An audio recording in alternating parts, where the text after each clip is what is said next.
സദസ്സുണ്ടല്ലോ, ഈ സദസ്സിന്റെ പ്രിയപ്പെട്ട പാരാവാരം പോലെ എണ്ണിയാലൊടുങ്ങാതെ പരന്നു കിടക്കുന്ന രണ്ടത്താണിയിലെ സദസ്സ്. അൽഹംദുലില്ലാഹ്, അൽഹംദുലില്ലാഹ്. ഞാൻ ഇന്ന് ഇവിടെ ഈ സദസ്സിലേക്ക് വരുമ്പോൾ നമ്മുടെ അച്ചിപ്ര അല്ലേ, ആ സ്ഥലത്ത് ഒരു ഉസ്താദിന്റെ ഖബർ സിയാറത്തിന് പോയി. നിങ്ങൾക്ക് പരിചയമുണ്ടോന്നറിയില്ല. CV ഉസ്താദ് എന്നാണ് അറിയപ്പെടുക. അള്ളാഹു ഖബർ വിശാലമാക്കി കൊടുക്കട്ടെ.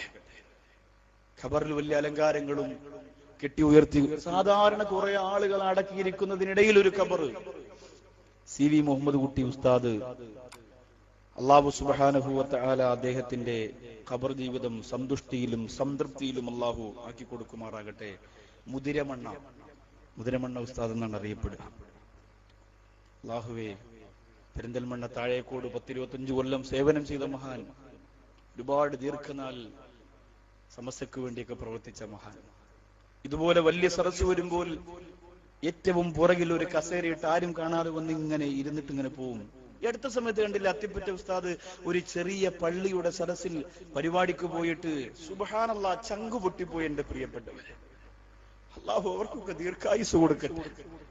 അല്ലാഹു അവർക്കൊക്കെ ദീർഘായുസ് കൊടുക്കട്ടെ. ആ ബഹുമാനപ്പെട്ടവരുടെ ഖബർസ്ഥാനിൽ പോയി, CV ഉസ്താദിന്റെ ഖബർസ്ഥാനിൽ പോയി ഇതുപോലുള്ള വലിയ സദസ്സൊക്കെ നാട്ടിൽ നടക്കുമ്പോ ഉസ്താദുമാരും മശായിഖന്മാരും ഒക്കെ വരുമ്പോ ആ ബഹുമാനപ്പെട്ട ഉസ്താദ് ഒരു കസേരയിൽ ഏറ്റവും പുറകിൽ പോയി ഇങ്ങനെ കുനിഞ്ഞിരിക്കും.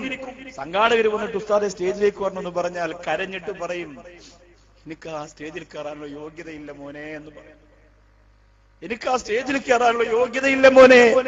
അവിടെ ഇരിക്കുന്നവരൊക്കെ അല്ലാഹുവിന്റെ അടുപ്പമുള്ളവരാ എന്ന് പറഞ്ഞ് കരഞ്ഞുകൊണ്ട് ആ കസേര ഇരുന്നിട്ട് അത് കഴിയുമ്പോൾ എഴുന്നേറ്റ് പോയിട്ടുണ്ട്. എത്രയോ നൂറുകണക്കിന് മജ്‌ലിസുകളിൽ രാത്രിയാകുമ്പോ അടക്കപ്പെട്ടിരിക്കുന്ന ഖബർസ്ഥാനിന്റെ ഭാഗത്ത് പോയിട്ട് ബഹുമാനപ്പെട്ട CV ഉസ്താദ് യാസീൻ ഉറച്ചു ഓതുവത്രേ.